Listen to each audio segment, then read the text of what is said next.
Hello friends, welcome to how to learn English. आजकल हम passive voice कर रहे हैं। आज हम करने जा रहे हैं प्रेजेंट कॉन्टिन्यूस टेंस का पैसिव वॉइस। एक्टिव वॉइस हम पहले ही कर चुके हैं। उसका रूल होता है subject plus is am are plus first form of verb plus ING plus object plus आगे जो भी सेंटेंस हो। पैसिव वॉइस में सब्जेक्ट इज़-एम-आर प्लस बीइंग, ये हमने नया लगाया क्योंकि हर पैसिव वॉइस में एक बी की फॉर्म हमको लगानी पड़ती है। अब हमने इसमें बीइंग क्यों लगाया? क्योंकि पैसिव वॉइस में जब वर्ब की थर्ड फॉर्म आएगी तो ये आईएनजी निकल जाएगा। लेकिन यदि आईएनजी निकल गया तो फिर कॉन्टिन्यूस टेंस में गड़बड़ हो जाएगी, क्योंकि कॉन्टिन्यूस टेंस बिना आईएनजी के नहीं बनता। तो हमने बी की ऐसी फॉर्म लगाई जिसमें आईएनजी लगा सकें, ताकि ये कॉन्टिन्यूस का रूल गड़बड़ नहीं हो। उसके बाद बाय प्लस ऑब्जेक्ट यानी काम करने वाला बाद में आएगा। ही इज़ अनटाइंग द रोप, वह रस्सी को खोल रहा है। तो वो खोल किसको रहा है? The rope. अब यहाँ पर ओपनिंग द रोप नहीं हो सकता, कोई भी बांधी हुई चीज़ हो उसको खोलने के लिए अनटाई आता है। सो पैसिव में क्या होगा? किसको खोला? The rope. सो ही की जगह आ गया द रोप। इज़ को हमने एज इट इज़ इसलिए नहीं लिखा कि उसमें चेंज नहीं करना चाहिए, क्योंकि हमारा सब्जेक्ट सिंगुलर है। So the rope is. अब ये आईएनजी निकलने से पहले ही हमने दे दिया बीइंग, और इसकी थर्ड फॉर्म अनटाइड बाय ही का हमने क्या लिख दिया? Him. She is controlling her anger, वो अपने गुस्से को कंट्रोल कर रही है। अब वो किसको कंट्रोल कर रही है? अपने गुस्से को। ये जो रिलेशन वाले वर्ड है इनमें कोई चेंज नहीं होता, ये एज इट इज़ ही लिखा जाएगा। हर एंगर। अब एंगर एक ही चीज़ है तो इज़ का इज़ ही रहेगा। आईएनजी छीनने से पहले वापस कर दिया हमने being, third form controlled by, she का क्या हो जाएगा? By her. They are glorifying their success. Glorify means होता है गुणगान करना। तो वो गुणगान कर रहे हैं किसका? अपनी सक्सेस का। दे के साथ अपनी के लिए देयर आता है, तो वो किसका गुणगान करें? अपनी सक्सेस। तो इसको एज इट इज़ लिखा जाएगा देयर सक्सेस। अब सक्सेस क्योंकि सिंगुलर चीज़ है तो उसके लिए आर नहीं आएगा, इज़। आईएनजी छीनने से पहले वापस कर दिया हमने, बीइंग लगा दिया। बीइंग इसकी थर्ड फॉर्म ग्लोरीफाइड बाय, दे का क्या कर दिया हमने? Them. The doctor is performing the operation. Operation करने के लिए डू नहीं आता, परफॉर्म। ड्यूटी के लिए भी परफॉर्म। तो अब डॉक्टर क्या कर रहा है? The operation. So the operation, अब ऑपरेशन भी एक ही है तो इज़, आईएनजी पहले ही लगा दिया हमने, being third form performed by the doctor. The people are sharing the information, लोग इंफॉर्मेशन को शेयर कर रहे हैं। अब क्या शेयर करें? The information. So the information, अब इंफॉर्मेशन सिंगुलर तो उसके साथ आर नहीं इज़ आएगा। आईएनजी पहले ही हमने लिख दिया being shared by the people, लिखने की ज़रूरत नहीं है। जब पीपल का मतलब जनरल पीपल है तो आपको द पीपल नहीं लिखना। Next, I am not challenging anybody, मैं किसी को चुनौती नहीं दे रहा हूँ। सो किसको नहीं दे रहा? Anybody. So anybody is not being challenged by me, ये गलत है। ये मैंने आपको पिछली वीडियो में भी बताया था कि स्टार्टिंग में एनीबडी और अंदर नॉट, ये दोनों गलत है, दोनों को ही निकाल दीजिए। स्टार्टिंग में ही लगा दीजिए नो, नोबडी। जब हमने स्टार्टिंग में ही नोबडी लगा दिया तो हमें इस अंदर नॉट लगाने की ज़रूरत नहीं है। सो नोबडी, नोबडी के साथ सिंगुलर ही आता है, कोई नहीं। तो कोई नहीं, ज़्यादा लोग तो होते ही नहीं। Nobody is I N G, being challenged by, I का क्या हो जाएगा? Me. Are they lamenting the loss, lament होता है शोक मनाना। तो क्या वे घाटे का शोक मना रहे हैं? अब वो शोक किसका मना रहे हैं? लॉस का। अब ये क्वेश्चन है तो हमें क्वेश्चन की फॉर्म में लिखना है। मैंने आपको पहले ही भी बताया कि क्वेश्चन वाला सेंटेंस को सीधा कभी भी नहीं शुरू करना चाहिए, पहले आप सब्जेक्ट चेंज कीजिए। तो लॉस क्या है? सिंगुलर है, तो उसके लिए आर नहीं इज़ आएगा।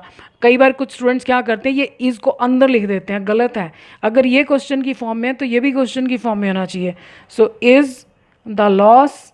आईएनजी को छीनने से पहले वापस करना है हमको, तो लेमेंटिंग का आईएनजी निकालने से पहले हमने बीइंग लगाना है। बीइंग लेमेंटेड बाय, दे का क्या हो जाएगा? देम। अब हिंदी में देखिए कैसे पता चलता है कि पैसिव वॉइस बनेगा। नई फिल्म की तारीफ हो रही है। अब प्रेज का मतलब तारीफ करना होता है, तो मैंने आपको बताया ना कि जिस वर्ब का केवल एक ही मतलब है कि काम करना, और सेंटेंस में आ रहा है होना, so it has to be passive voice. अब तारीफ किसकी हो रही है? नई फिल्म की। The new film is being praised. क्या मिल्क मैन दूध में पानी मिला रहा है? अब पानी कौन मिला रहा है? Milk man. तो this is active voice. So is the milk man diluting. Dilute होता है किसी भी लिक्विड को पतला करना, उसमें कुछ मिक्स करके। सो is the milk man diluting the milk. सिर्फ तुम्हें ही शोर से परेशानी हो रही है, सिर्फ तुम्हें, तो तुम पर जोर डाला जा रहा है। अब काम क्या है? परेशानी होना। परेशानी होने की कोई इंग्लिश ही नहीं है, परेशान करने की होती है डिस्टर्ब। तो फिर पैसिव वॉइस।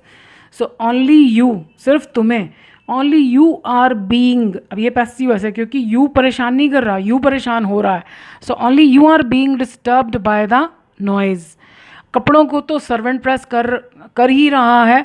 जैसे हम कहते हैं तुम्हारा काम तो ख़त्म ही होने वाला है, सर्वेंट कपड़े तो वो प्रेस कर ही रहा है। अब इसमें इस चीज़ पर जोर दिया जा रहा है, सर्वेंट पर जोर नहीं दिया जा रहा कि सर्वेंट कर रहा है तुम नहीं कर रहे। तो ये भी पैसिव वॉइस है। The clothes are being ironed by the servant. अब हम हिंदी में ऐसे नहीं बोलते कि कपड़ों को तो नौकर के द्वारा प्रेस किया ही जा रहा है। अब बोलने के स्टाइल पर है कि कपड़ों को तो वो प्रेस कर ही रहा है। So the clothes are being ironed by the servant. क्या तुमको नौकरी से निकाल रहे हैं? अब कौन निकाल रहा है पता नहीं, नौकरी से निकालना, अब तुम तो नहीं निकाल रहे बल्कि तुमको निकाला जा रहा है। तो ये भी पैसिव वॉइस है। सो आर यू बीइंग, बीइंग कहाँ आएगा? सब्जेक्ट के बाद में। ये पहला हेल्पिंग वर्ब बाहर आ गया। सो आर यू बीइंग फायर्ड या सैक्ड, दोनों का मतलब है नौकरी से निकालना। दोनों में से आप कोई भी यूज़ कर सकते हैं। तो ये हुआ प्रेजेंट कॉन्टिन्यूस पैसिव वॉइस। अब चलते चलते इंग्लिश के अलावा कुछ अच्छा सीखते हैं। Let us follow the traffic rules. मैंने बहुत बार सड़क पर देखा है, रेड लाइट होती है, कुछ एक दो लोग धीरे धीरे करके रेड लाइट क्रॉस कर जाते हैं और उनको देखकर सिर्फ उनकी नकल कि कुछ लोग सोचते हैं कि ये इन्होंने क्रॉस कर लिया तो हम भी कर लेते हैं। ये बहुत गलत बात है। अगर हमें कोई बहुत इमरजेंसी है, बहुत कोई ख़तरनाक सिचुएशन है, मजबूरी है कि हमें कहीं पर पहुंचना ही पहुंचना है, तो एक अलग चीज़ है। अदरवाइज़ किसी को देखकर या कोई दूसरी तरफ से ट्रैफिक नहीं आ रहा है, हमें अपने देश के ट्रैफिक रूल्स का पालन करना चाहिए। कहीं भी हों हम ट्रैफिक रूल्स को फॉलो करना चाहिए। इससे हम भी सेफ़ रहते हैं, दूसरे भी सेफ़ रहते हैं। प्लस ये छोटी छोटी चीज़ें हमारे कैरेक्टर को भी शो करती हैं। यदि हम ट्रैफिक लाइट पर खड़े होकर ट्रैफिक लाइट में सोच रहे हैं कि इसको जंप करके चले जाएंगे, क्या बिगड़ता है, तो ये शो करता है कि शायद हम लाइफ में अपने किसी भी लाइफ के एस्पेक्ट में रूल्स को फॉलो नहीं करते होंगे, हमारे कोई प्रिंसिपल्स ही नहीं हैं। तो हम सब कोशिश करें जब भी लाइट रेड हो, सिर्फ दूसरों को देखकर कि 4 लोग पार कर गए, मैं अकेला रह गया, तो मैं क्या बेवकूफ़ हूँ? नहीं, मैं बेवकूफ़ नहीं हूँ, क्योंकि समझदार लोगों की भीड़ नहीं होती है। और वैसे भी भीड़ का हिस्सा कभी नहीं बनना चाहिए, और गलत काम करने वाले लोगों की भीड़ का हिस्सा तो बिल्कुल नहीं बनना चाहिए। तो आज के लिए इतना ही। उम्मीद करती हूँ मेरी इन बातों से आपको फ़ायदा होगा। हमें किसी दूसरे से बहस नहीं करनी, हमें दूसरों को नहीं समझाना कि आप ऐसा कीजिए, हमें सिर्फ अपने ऊपर फोकस करना है। जब हम अपने आप को सुधारेंगे तो हमें देखकर पक्की बात है दूसरे लोगों पर भी असर पड़ेगा। आज के लिए इतना ही। वीडियो देखने के लिए बहुत बहुत धन्यवाद। Thank you.